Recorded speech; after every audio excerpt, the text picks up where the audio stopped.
क्यों करा जाता है पूर्णिमा का व्रत? पूर्णिमा का व्रत करने का कारण क्या बताइए? आप इतने सालों से कर रही हो, कई माताएं कर रही होंगी पूर्णिमा का व्रत। एक समय फलाहार करती हैं, एक समय भोजन करती हैं। भोजन में खीर का होना जरूरी होता है पूर्णिमा के व्रत में। दूध की सामग्री होना जरूरी होती है पूर्णिमा के व्रत में। 12 महीने की पूर्णिमा कर्म मना नहीं है। और पूर्णिमा उठाने का भी समय होता है चैत्री। चैत्र के महीने की जो पूर्णिमा होती है, चैत्री पूर्णिमा पहली पूर्णिमा मानी जाती है, इसलिए चैत्री पूर्णिमा को सिद्ध पूर्णिमा कहते हैं। कार्य सिद्धात्री पूर्णिमा कहते हैं, सिद्ध करने वाला। मनोरथी पूर्णिमा कहते हैं।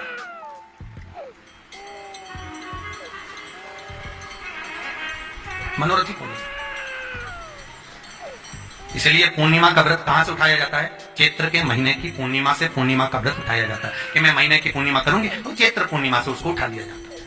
पर उसका एक नियम रहता है, आप फलाहार करें अपनी जगह पर एक समय भोजन कर रहे हैं वो अपनी जगह पर। भोजन के साथ में मीठे के साथ थोड़ा दूध की सामग्री होना जरूरी होती है। और क्यों करते हैं पूर्णिमा का व्रत? किस लिए किया जाता है, क्यों करा जाता है? उसका व्याख्यान वर्णन शिव महापुराण के अंतर्गत स्कंद पुराण में लिखा गया। स्कंद पुराण में वर्णन किया है श्री वेद व्यास जी महाराज ने। कहा ये पूर्णिमा का व्रत इसलिए किया जाता है कि व्यक्ति का जब मन गलत भ्रम में जाने लगता है, मन जब गलत जगह पर जाने लगता है, तो ये मन को गलत जगह पर ले जाने वाला कौन होता है? तो कहा ये चंद्र होता है।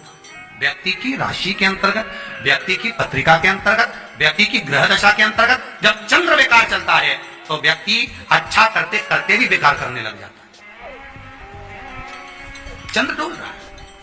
कई माताएं कहती हैं गुरुजी हमारे बेटे को आशीर्वाद दीजिए, वो गलत संगत में जा रहा है। मतलब समझ जाना कि चंद्र गड़बड़ जा रहा है। बेटी अगर गलत मार्ग पर जा रही है, बेटी अगर गलत संगत में जा रही है, किसी अन्य व्यक्ति को आकर्षित हो, चंद्र गड़बड़ हो रहा है, उसका चंद्र कहीं जा रहा है। कोई पुरुष, कोई लड़का, कोई गलत मार्ग पर जा रहा है, चंद्र गड़बड़ हो रहा है। घर में जो क्लेश उत्पन्न होता है, घर में जो विवाद उत्पन्न होता है, उस विवाद को रोकने के लिए केवल चंद्र की ही, इसलिए तो पूर्णिमा घर की नारियां हमारे हिंदू धर्म में यहां तक स्कंद पुराण में कर दिया कि प्रत्येक पूर्णिमा आप लोग कभी आप लोगों ने सत्यनारायण जी की कथा करवाई? जितने लोग आस्था चैनल पर कथा सुन रहे हैं, जितने लोग फेसबुक यूट्यूब पर कथा सुन रहे हैं, यूट्यूब पर कथा का श्रवण कर रहे हैं, उन्होंने कभी सत्यनारायण की कथा करवाई होगी? तो उसमें लिखा है हर कार्तिक, हर पूर्णिमा को, हर संक्रांति को ब्राह्मण सत्यनारायण भगवान की कथा या राजा या वैश्य कथा को कराता था या बढ़िया कथा कराता। सुनी कि नहीं सुनी बात? सत्यनारायण भगवान की कथा में लिखा है, स्कंद पुराण के अंतर्गत जो सत्यनारायण भगवान की कथा का स्मरण किया उसमें लिखा है प्रत्येक संक्रांति पूर्णिमा को सत्यनारायण की कथा करवाने लगा और ये योनि को प्राप्त हुआ, इस योनि से छूटा, इस योनि में गया। लिखा है, सब कुछ लिखा है। अब उत्ते से समझ जा कि पूर्णिमा को सत्यनारायण की कथा करने का बोला है। पूर्णिमा को सत्यनारायण की कथा का क्यों बोला? वैसे तो रोज कराओ सत्यनारायण की कथा, प्रतिदिन कराओ, मना नहीं है। आप क्या कोई विशेष फंक्शन है आप सत्यनारायण की कथा, पर पूर्णिमा संक्रांति को और संक्रांति को पूर्णिमा को सत्यनारायण की कथा का स्मरण क्यों करवाया गया? क्योंकि पूर्णिमा के दिन अगर ये भगवान का व्रत रख लेगी, पूर्णिमा के दिन अगर ये खीर का प्रसाद बना लेगी, थोड़ा सा दूध की कोई सामग्री बना लेगी और भगवान को भोग लगा देगी, भले सत्यनारायण भगवान के भाव से बनाए, भले सत्यनारायण जी के निमित्तार्थ बनाए, पर अगर इसने सत्यनारायण भगवान के निमित्त से बना, पर पूर्णिमा के दिन अगर ये व्रत रखेगी, उपवास रखेगी या कोई सामग्री बनाकर भगवान की पूजन कर लेगी, तो इसके घर में जो अशांति है वो शांति में बदल जाएगी। इसलिए कई घरों में आज भी सत्यनारायण भगवान की पूजन हर पूर्णिमा को करती है। माता किताब लेके बैठ जाती है, तुरंत तुरंत उन्हें ऑफिस जाना है, कहीं काम पे जाना, और तुरंत तुरंत उसने तुरंत जल्दी कलश रखा, कलश नहीं भी रखे तो भगवान की पूजन कर के ब्राह्मण देवता को बुला लेगी, ब्राह्मण नहीं आएंगे तो खुद कर लेगी, पर करती जरूर है।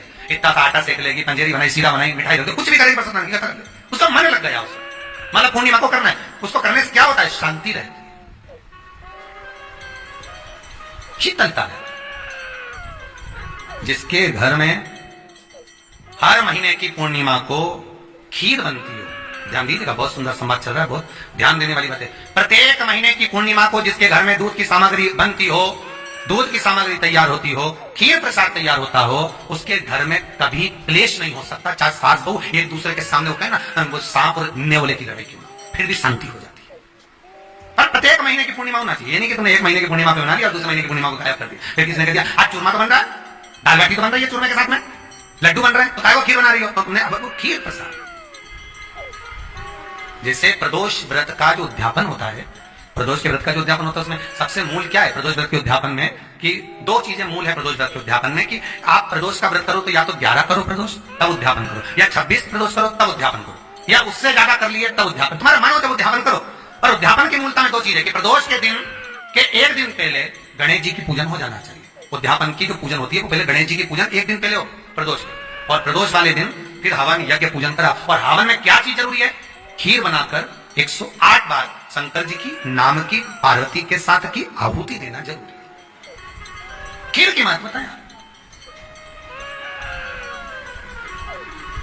चलो और सहज भाषा में समझिए, और सरल भाषा। जिस समय पर भगवान ओघड़दानी में रत्रकालदर्शी में कैलाशी शंभु का आवाहन चंद्रदेव ने करा, तब जब ससुर ने श्राप दे दिया कि काया का रोग होगा, काया क्षीण होने लगी, टपक टपक कर गिरने लगी, काया नीचे गिर, चंद्र रोने लगा, आंखों से अश्रु बह रहा,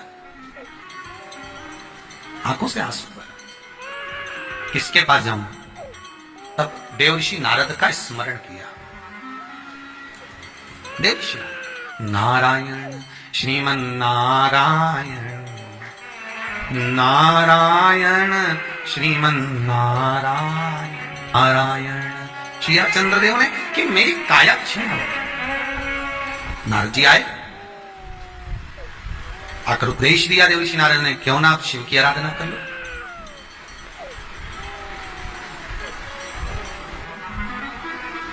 जिसका चंद्र आपकी पत्रिका में, आपकी राशि में, आपके स्वरूप में, हर व्यक्ति के संपूर्ण शरीर के अंदर 33 कोटि देवता विराजमान है। अलग अलग इंद्रियों पर अलग अलग देवताओं का निवास है। कभी मौका मिले तो अच्छे से उसको समझना। पूरे शरीर में अलग अलग इंद्रिय पर अलग अलग देवता। जिस व्यक्ति को रात्रि में, जैसे ही रात हो या दिन हो, भोजन करने के 15 मिनट के बाद ही नींद की झपकी आ जाए, समझ लेना चंद्र कमजोर पड़ गया, चंद्र गड़बड़ हो गया। बहुत ध्यान सुनिएगा जरा। पूर्णिमा का व्रत किसके लिए, वो भी ध्यान से। शायद आपने कभी सुना ना सुना, पर अच्छे से सुन लोगे ना, ये व्रत कथा बार बार नहीं मिलने वाली। फिर इसके बाद तो तुम भले वो फिर फेसबुक यूट्यूब पर बाद में निकाल के भले सुनते रहना, पर सुन लो पूर्णिमा के व्रत का महत्व पूरा। एक, भोजन के बाद जब नशे जैसा माहौल हो जाए, आपको बिल्कुल कोई छेड़े ही नहीं, सोई नींद आई, लग जाए कि तो 2 क्षण सोना ही पड़ेगा, नेत्र कितना ही जगाओ तो भी नहीं माने, फिर तो बिन पिए नशा हो जाता है, जो बोले बोलेगा। तो ये जब ये चंद्र अपना प्रभाव दिखाता है तो भोजन के बाद आपको डुबा देता है। ठीक है,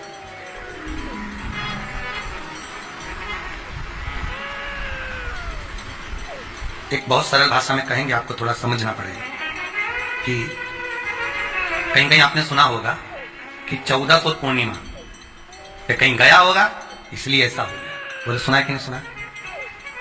14 पूर्णिमा पे कहीं गया होगा, या 14 पूर्णिमा पे कहीं गई होगी तो ऐसा हो गया। क्यों कर